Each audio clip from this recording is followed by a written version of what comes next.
Ubisoft is screwed when it comes to Assassin's Creed Shadows. They really thought by delaying it, everyone was going to be really understanding and there was only going to be rainbows and sunshine surrounding this title, but that definitely hasn't been the case, and now DLC details have been leaked, but the CEO is claiming that the game is receiving increasingly positive reactions from gamers, and the lie detector has determined that that's a lie. But before I get into the topic, if you enjoy the content I create, check out the links in the description, join the community in my live streams, and consider supporting through Patreon or YouTube memberships. Now, I never thought it was going to release on February 14th. Not only is it Valentine's Day, but February is jam-packed with games. At the beginning of the month, you have Kingdom Come Deliverance 2, which is super hyped. You have Avowed only a few days after AC Shadow's release date, or what was supposed to be the release date, and I don't think Avowed is going to do insane, but it is still pretty large because it is Obsidian. And then only a week and a half later is Monster Hunter Wilds. Now, I think Wilds is going to be the largest release of the month by far. I think everybody's basically going to be playing it. People are pretty hyped for it. And there isn't a lot releasing in March, so I always thought March was the smarter month. The only title it really has to go against is the first Berserker, and that's still not even the size or scope of Assassin's Creed. And they were recently wrecked by gamers because of the March 20th date and the very controversial nature of that date. Now, I do understand it is kind of the beginning of the holidays, but on the flip side, March 20th of this year is the 30th anniversary of the worst domestic terrorist attack in Japanese history. So you would think, this probably isn't a smart date. And if that was the only kind of controversy surrounding Shadows, it wouldn't have been that big of a deal. But given there's been several other instances of them disrespecting Japan and Japanese gamers, yeah, it's not going to sit well with a lot of people. We have them putting the reenactment groups banner into the game, and they did remove them from the game, but they ultimately do not give a fuck because they still have them in the art books and they refuse to reprint the art books.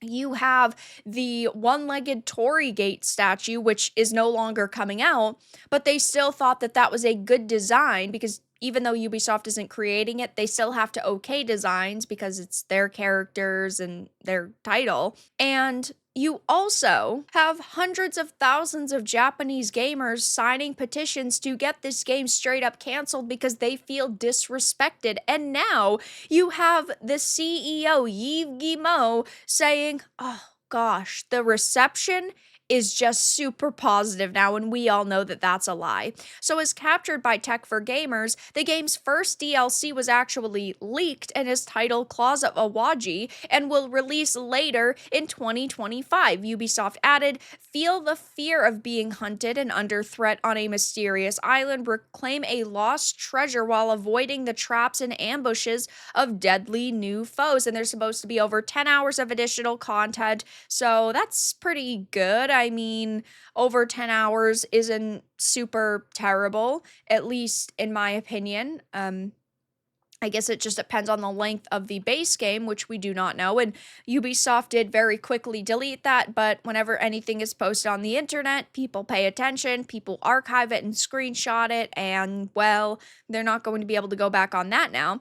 But in a press release, the company also shared, additionally, as part of the renewed focus on gameplay quality and engaging day one experiences, it has been decided to provide an additional month of development to Assassin's Creed Shadows. The additional time will allow the team to better incorporate the player feedback gathered over the past 3 months and help create the best conditions for launch by continuing to engage closely with the increasingly positive Assassin's Creed community. The game is now scheduled for March 20th, and there is so much cap in here. It's insane. First of all, if they were really listening to player feedback, they'd cancel this game, or they would just try their very best to delay it so that they could remove Yasuke. Yasuke would have been fine if he was a side character, if he was just an NPC, but because he is a playable character, because he is a protagonist,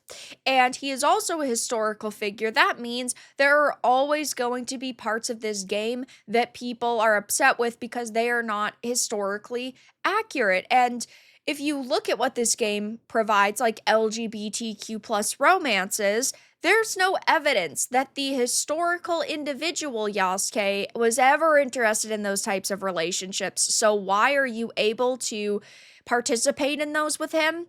I don't know, because Ubisoft just doesn't care. That's all that it really boils down to. There is nothing that they could do in a singular month that would ultimately change the player view of this game. It's going to have controversy surrounding it no matter what they alter. The only thing that I could think that they're changing is the music, like the hip hop music that was behind Yasuke's combat. That's the only thing I think that they could change relatively quickly. And even that would take time because new music would have to be composed and recorded and put into the game. But it to me just seems like they are hoping that they will get more sales in March because nothing is launching. So they had to come up with some kind of excuse and they're saying, oh, they're incorporating player feedback. I just don't see what they could possibly be changing. I think that they could also be removing certain lines of dialogue or storylines or options because they know that they will face heavy criticism. But it's also cap that they're saying they want to continue to engage closely with the increasingly positive Assassin's Creed community. While, yes, there are a lot of Assassin's Creed fans out there, the negativity has far outweighed the positivity with this title. There will still be, we'll just call them for argument's sake, normies who buy this game, who do not follow social media, who do not know about the controversies. They'll still show up to support it because they know Assassin's Creed and they want to play a new AC game. There are going to be millions and millions of people who do not buy this game and continue to heavily criticize Ubisoft at release. That is a guarantee at this point. And sure, maybe this will come out and it will ultimately be really fun. That's why I still play a lot of games that I talk about, because it's only fair that I form my own opinion based on the game itself, but they shouldn't straight up lie like this. The increasingly positive Assassin's Creed community, it's not positive. You are facing boycotts. You are facing harsh criticism. You are pissing people off left, right, and center.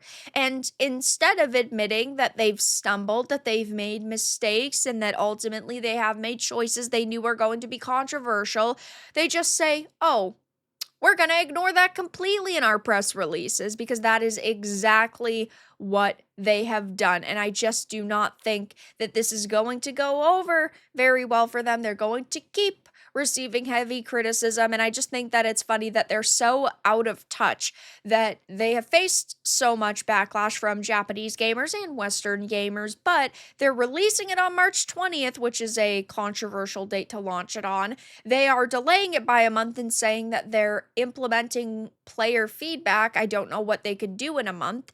And they're saying that it's got increasingly positive reactions, when that is just a straight up lie. So of course I will be keeping my eye on Ubisoft and if they make any other statements, but for now that's all that I really had to discuss in this video. Let everyone know your thoughts in the comments below. If you enjoyed this, give it a like, and if you didn't, give it a dislike. I appreciate your support either way, but I'll talk to you all again in the next video really soon.